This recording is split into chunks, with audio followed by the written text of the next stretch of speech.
5 ತಿಂಗಳ ಹಿಂದೆ ಬಸ್ಸಿನಲ್ಲಿ ಲಕ್ಷಾಂತರ ರೂಪಾಯಿ ಮೌಲ್ಯದ ಚಿನ್ನ ಕಳವು ಮಾಡಿದ ಪ್ರಕರಣದ ಆರೋಪಿಯನ್ನ ಬಂಟ್ವಾಳ ನಗರ ಠಾಣಾ ಪೊಲೀಸರ ತಂಡ ಬಂಧಿಸಿದೆ.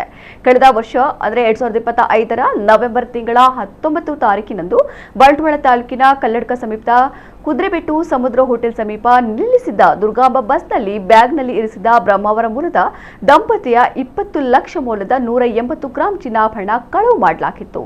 ಕಳ್ಳತನ ಪ್ರಕರಣಕ್ಕೆ ಸಂಬಂಧಿಸಿದಂತೆ ಬಂಟ್ವಾಳ ಪೊಲೀಸರು ಆರೋಪಿ ಮಧ್ಯಪ್ರದೇಶ ನಿವಾಸಿಯಾಗಿರುವ 37 ವರ್ಷದ ಸಮದ್ ಖಾನ್ ಎಂಬಾತನನ್ನ ಬಂಧಿಸಿದ್ದಾರೆ.